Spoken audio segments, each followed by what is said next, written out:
Sound of Freedom director Alejandro Monteverde is praising moviegoers for defending the film from mass media attacks. The director of the surprise hit of the summer recently spoke with Newsweek. But before we get to his comments, I do want to point out that this film has been a monster hit, especially here in the North American market, specifically the United States. The movie has grossed $181 million domestically and another $1.4 million internationally. That's mainly just Australia and New Zealand.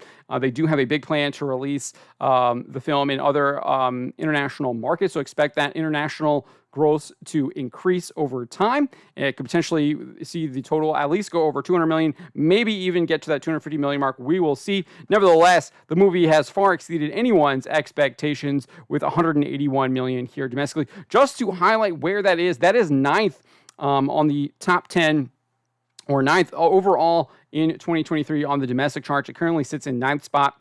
Like I said, behind John Wick Chapter 4, which grossed $187.1 million. It's possible that it could eventually get past that. I don't know how long it's still going to be in theaters. I haven't really checked what those numbers are looking at, but it was still, last I did check, it was doing maybe $1 million to $2 million over the weekend, so I'm not sure how much that's declined by, but it might have finally run its course in the domestic theatrical release, but it might still have another week or two to go. So it's possible it could do higher than John Wick Chapter 4. But it has beat out Indiana Jones and the Dial of Destiny, as well as Mission Impossible Dead Reckoning Part 1. Again, this is one of the top 10 films of the year domestic when it comes to box office grosses. But let's get into what Alejandro Monteverde said. Like I said, he spoke to Newsweek, and he first explained why the film has been successful. He said, "It is a word-of-mouth film. You're not going to walk in the street and see a billboard promoting it because we don't have the marketing resources to do that. The success has happened from people telling people to go see this film because this movie has been attacked in many ways, and the audience are the ones that came out and defended it." Specifically, as far as how it has been attacked, Newsweek reported he described it as being victimized and bullied by mass media and social media users. We've had a number of examples. There's the guy from CNN, I think his name is Mike Rothschild, completely demeaning the moviegoers and the people creating it. The Rolling Stone was coming out and calling it some like QAnon and everything like that. And I'm sure you've seen people on social media deriding Jim Caviezel for his faith. And there's numerous attacks. And then obviously you had all the reports about the crazy things, the hijinks happening at the theaters, whether it was alarms, no air conditioning, et cetera, lots of reports on that going on as well. So there was definitely a lot of stuff going on with this film. People were coming at it in a number of different manners. But he explained the main problem was labeling. This is the most dangerous that we can do to each other is to label ourselves. If you're going to dare label something, you better have a PhD or be an expert. I actually probably disagree with him. I think there's a lot worse things that you can do than label people. Obviously, labeling can lead to other consequences and other heinous actions, but I would say that those things are probably way worse than actually just labeling people. But again, that obviously can lead to things. But he goes on and says that they didn't take the time to ask questions like what was the motive of making this movie. So I think what he's really getting at is here people are basically lying about what the movie was out without actually like watching it or knowing what the movie was out or seeing it or providing any kind of true valid criticisms of it. They were simply lampooning it based on their own like political, ideological, whatever you want to call it, bias, preconceived notions that they had formed about the movie without actually having seen it or understood what it was about. So he says they didn't take the time to ask questions like, what was the motive of making this movie? All I wanted was to make a movie to create a conversation, a social dialogue on the subject matter on child trafficking. I didn't want to give answers. I just wanted to propose a theme and to create a question. That's it, but it got out of control. He then returned to praise moviegoers and for defending the film, him and everyone involved in its production. He said, but I'm just so excited that the audience came out and defended us. It was the audience that are the heroes. Otherwise, we will not have been able to survive this. And I think he's probably right. I mean, you see that the massive box office numbers, again, surprise hit. And I think a lot of it did come because of the media attacking it at one point, but that was also because it already had that big success. It beat Indiana Jones at the box office on July 4th. It forced people to take notice of this film, that it was a box office threat. It was going to be a challenger out there. And then that's when you started seeing all of the attacks from places like Rolling Stone. I think The Guardian ran one. I'd have to double check on that, but I know Rolling Stone ran one with the QAnon attack and all that stuff. And people basically just exposed who they were by attacking the film. And you had Sound of Freedom producer Eduardo Verastegui has also made a statement about this. He specifically addressed some of CNN guest Mike Rothschild's criticism or trashing of the film. When calling it criticism is probably being a little bit too nice. He absolutely trashed it. He's probably one of the people that Alejandro is talking about when saying they didn't actually watch the film and they just decided to label it. But Verastegui told Steve Bannon during an appearance on War Room, he said, "I'm glad that at least they are in your face. So there's evidence who wants to support a movement that is designed to end child trafficking and who doesn't. So it's right there in your face." I love that. Excellent messaging right there. He's just like, if you're going to do this, you are clearly a proponent of child trafficking. Just kind of hitting them with their own fire there. Really good rhetoric there by Eduardo Verastegui.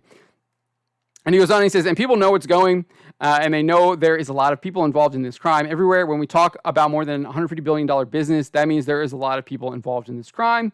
And for someone to say, don't go see this movie, don't waste your time. I mean, come on. For someone to say this is just Tim Ballard and Jim Caviezel, that is just not true. There are thousands of people involved in this movement. More than 3 million people went to see this film this week. So again, he's also praising the moviegoers, praising the audience, praising the people that are going to see this film. When was the last time you saw that from people at DC instead, or Marvel? They're always blaming the fans. Or like Charlie's Angels, the men didn't go see my movie. They didn't go support my movie. That's why it did so bad, said Elizabeth Banks a week before the movie even came out.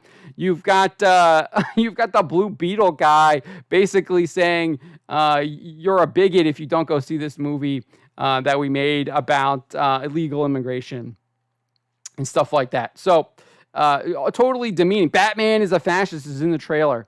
Stuff like that. Just you don't see that from those people. They're never thanking the moviegoers or the audience or anything like that for their success. Huge difference here between Alejandro Monteverde, Eduardo Verastegui, and as you'll see, Jim Caviezel. But Eduardo goes on and says, and I've been getting calls from Colombia, Guatemala, El Salvador, Honduras, to Argentina.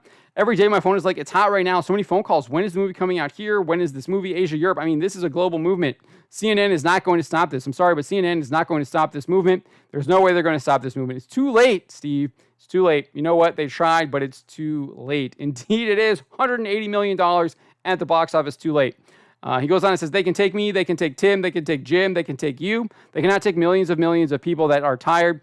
They already said enough is enough is enough. No, don't mess with the children. And people are angry, indeed. And I'm just so glad. It's a privilege for me that God used broken instruments like me, like Sound of Freedom director Alejandro Monteverde, like you, and we're being used by him. So we also had actor Jim Caviezel kind of respond to this. He did this in a Q&A with director Alejandro Monteverde. And I think it was Jeff Harmon, Chief Content Officer over at Angel Studios, the distributor of the film. After Harmon noted this is a victory for the film and noting that they can't ignore this issue, Caviezel responded. I think they're kind of discussing all the attacks they're seeing in the media. And Caviezel said they're scared, quaking in their boots, and it's because the public are listening to their hearts, which is what this film tells you to do. When there's evil, real evil in the world, and when love is in your heart, boy, evil is just a coward to God. So and then Monteverde said, one thing that's amazing is, we make movies for the audience. And I understand, the critics world, but I like to focus on the audience. And the audience are responding. They're the most important for us as filmmakers, as storytellers. And the audience are giving us 100%. And that's where I want to say, this guy is all about praising the audience of the film, the people that have made this film a success. So kudos to him. And then if you want to go back here, Caviezel said, it's really funny when they don't like my politics because my politics are the Constitution of the United States. I want everybody to be free under the Constitution of the United States with inalienable rights, including unborn and born children. They have a right, and that's why we are not Nazi Germany. This is ridiculous, referring to people attacking him because of his Christian and Catholic faith. But these guys aren't backing down, and they're willing to praise the people that went out to support them. Something that you rarely see coming from film producers, coming from people that kind of are in Hollywood over there in LA. So I'm glad to see them doing this and hope to see more of them. And I really can't wait to see what they have planned for the sequel. And if they do any other movies in different genres as well, I think they've got something really, really good going on here. And I hope they continue with it. And I'm glad that they are not backing down to the media attacks. Instead, they're standing strong, and they've got a whole army standing strong with them as well, and they recognize that. Subscribe for more.